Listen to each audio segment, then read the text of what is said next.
नमस्कार दोस्तों, मैं आपका एमबी सब जात वाला यानी मस्तान भाई सब जात वाला एक अपराधी हूँ और मेरे द्वारा किए हुए अपराध के सिलसिलेवार किस्से सुनाता हूँ। इससे युवाओं को प्रेरणा मिलेगी कि अपराध का दलदल हमेशा ही एक ऐसे काल कोठरी की तरफ लेके जाएगा उनको, जहाँ उनके जीवन में केवल अंधकार ही अंधकार होगा। पैसे हाथ में थे, वो भी अपने। उन दिनों 1000 रुपये मतलब आज के 10,000 के बराबर। माँ, बाबूजी और बहन के लिए कपड़े खरीदा और पैसे कहाँ से आए ये पूछने पर एक नेता के लिए रैली में भीड़ जुटाने का बड़ा काम मिला था, ये बोलकर टाल गया। बाबूजी थोड़े अचंभित थे। बात आई गई खत्म हुई। थोड़े समय की मौज और थोड़े समय की अय्यासी के बाद पैसे भी खत्म हुए। फिर ढाक के 3 पात, फिर वही मुफलिसी वाले हालात। एक चाय और समोसे के लिए, सिगरेट के लिए किसी दूसरे दोस्त का मुंह देखना। पैसे खत्म होने पर यह मुझे एहसास हुआ कि पैसा न होना तो ठीक है, लेकिन एक बार पैसा आ जाए, उसकी आदत लग जाए और उसके बाद जब पैसा चला जाए तब बहुत दिक्कत होती है, बहुत दुख होता है। इधर बहुत दिनों से रिंटू की कोई खबर नहीं आ रही थी।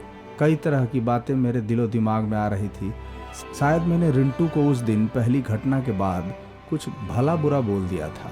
शायद उसने किसी और को अपने ग्रुप में शामिल कर लिया होगा, आदि आदि, या मेरा डरपोक होना उसे अच्छा नहीं लगा होगा, पता नहीं क्या। मैं एक हट्टा कट्ठा नौजवान था। चाहे कितनी भी दिक्कतें घर में क्यों ना रही हो, पर मेरी माँ ने दूध और दही से छाली काट काट कर कि बउआ खाएगा मुझे एकदम तंदुरुस्त बना के रखा था।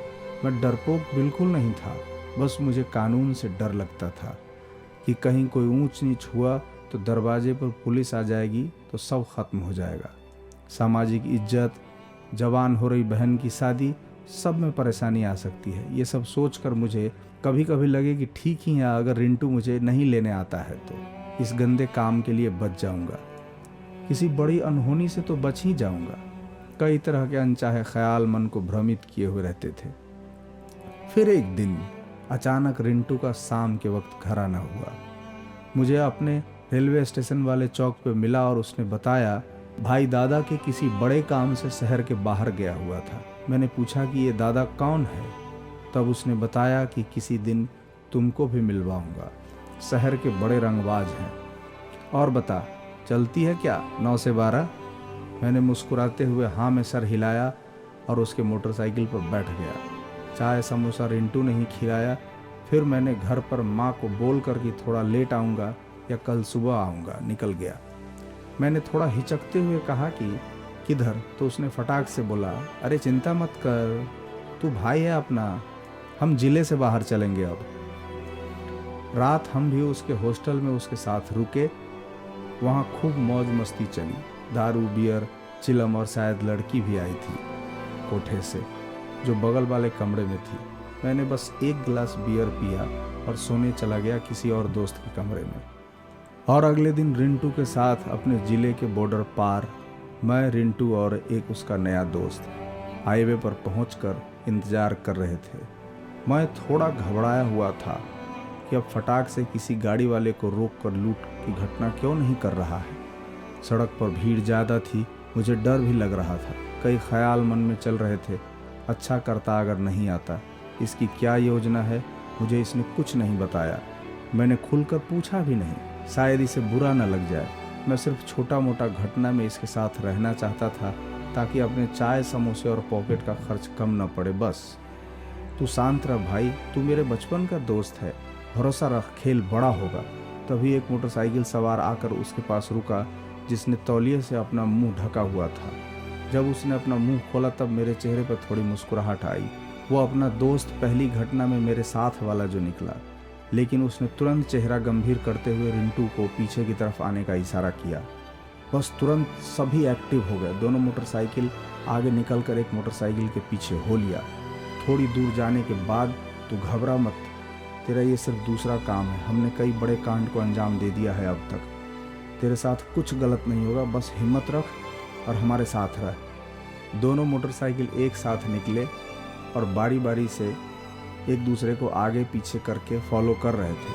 हमसे सिर्फ 100 मीटर आगे एक मोटरसाइकिल सवार 2 लोग हाथ में एक बड़ा बैग लिए, जिनको बीच में छुपाए हुए थे, उनके थैले पकड़ने के अंदाज से लग रहा था कुछ महंगा सामान जरूर है। पीछे वाला व्यक्ति के कंधे पर एक दुनाली बंदूक भी थी जिसने बड़ी बड़ी मूछें रख रखी थी। मेरे साथ वाले मोटरसाइकिल सवार उसका पीछा करते हुए आया था। उसके कमर में एक पिस्तौल थी जो मुझे हाथ रखने से एहसास हुआ था। रिंटू की गाड़ी पर कोई और लड़का पीछे बैठा था। पीछा करते करते थोड़ी दूर निकल गए थे हम। जैसे ही सुनसान जगह आया, एकदम से रिंटू ने गाड़ी की रफ्तार बढ़ा दी और उस गाड़ी वाले के आगे निकल गया। वो गाड़ी वाला जैसे ही चौकन्ना हुआ, मैं जिस मोटरसाइकिल पर सवार था उसने कमर से पिस्तौल निकालकर सीधे पीछे से मूंछ वाले आदमी को गोली मार दी। गोली लगते ही उसका संतुलन बिगड़ा और वो थोड़ी दूर जाकर गिर गया। रिंटू ने आगे से रोककर अपनी बाइक सबसे पहले उससे बैग छीनी। वो आदमी बैग देने में आनाकानी कर रहा था। तब रिंटू ने बिना विलंब किए उसने उस दूसरे आदमी को भी गोली मार दी। मूंछ वाला आदमी पहले से ही डर की हालत में अचेत हो चुका था। उसने भय से पेशाब कर रखा था अपनी पैंट में। उसने हाथ जोड़कर जान की भीख मांगी, लेकिन रिंटू ने बैग छीनने के बाद ये कहते हुए कि न्यायालय में अगर तुमने पहचान लिया तब, इसलिए हम सबूत नहीं छोड़ते, समझा भाई, माफ़ करना। बोलते हुए उसने दोबारा उसे 2 गोली मारी और बैग लेकर अपने मोटरसाइकिल पर पीछे बैठ गया। मैं भी अपने दोस्त के पीछे भाग कर बैठा। एक राहगीर वहां रुककर शोर मचाने की कोशिश कर रहा था। रिंटू ने बाइक उधर घुमाकर उसे भी एक गोली धर दिया। हालांकि गोली उसके पैर में लगी थी। वो सड़क के बगल वाले गड्ढे में गिर गया। हम पलक झपकते तूफान की गति से भाग रहे थे। अब जाकर मुझे इस घटना का प्लान और पूरा ब्यौरा समझ में आया था। बाद में आने वाला दोस्त खबरी था, जो उस पेट्रोल पंप वाले दुकानदार की ताक में बैठा था, जो हर रोज कैश जमा कराने वाले कर्मचारी और गार्ड के आने जाने की समय की निगरानी कई दिनों से कर रहा था, जिसने आकर रिंटू को खबर दिया था इशारे में कि पेट्रोल पंप के कर्मचारी लोग कैश लेकर जमा कराने शहर की तरफ जा रहे थे, जिनको गोली मारकर ही बैग लूटना संभव था। पहली घटना छिनतई की थी, लेकिन ये घटना बड़ी लूट की थी। यह अपराध उनसे कई गुना बड़ा था। एक सुरक्षित स्थान पर पहुंचने के बाद पैसे की गिनती शुरू हुई। उन दिनों ये रकम बहुत बड़ी हुआ करती थी। 3.5 लाख रुपए गिनती के बाद सामने आए, जो सिर्फ रिंटू ने बोला होगा। शाम होने के बाद हम वहाँ से निकलने वाले थे। मैंने कई बार सोचा कि पैसे के बारे में पूछूं, लेकिन रिंटू ने इशारा किया, अभी शांत रहो, बाद में बात करेंगे। सब ने बियर और दारू पिया और एक सफल घटना को सेलिब्रेट कर रहे थे हम सब मिलकर। मैंने कैसे कैसे करके केवल 1 गिलास बियर पिया होगा। मुझे बहुत कड़वा लग रहा था। लगभग सारा पैसा लेकर 2 लोग चले गए। केवल मैं और रिंटू वहाँ बचे थे। रिंटू ने मुझे केवल 10,000 रुपये दिए। जब मैंने पूछा कि इतना पैसा क्यों, तब उसने झल्लाते हुए बोला, सारा पैसा तय है रे भाई, हमें केवल काम करने के पैसे मिलते हैं, सारा हिस्सा उनका होता है। उनको किन को? ये प्रश्न पूछने पर उसने उसी भाई का नाम लिया। हमें केवल इतना मिलता है हर लूट पर, और हत्या की वारदात पर 50,000 केवल।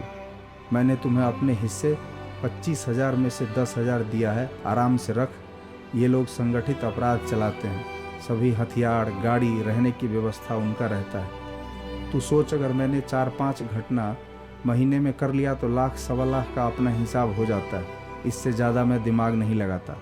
अगर ज़्यादा नानू को करूँगा तो 50 लड़के पहले से बैठे हैं। पैसे ले और ऐश कर, और ज़्यादा मत सोच। एक दिन अपना खुद का गैंग बनाएंगे, फिर बड़ा कारोबार चलाएंगे। मैंने रिंटू को वो पैसे वापस दे दिए।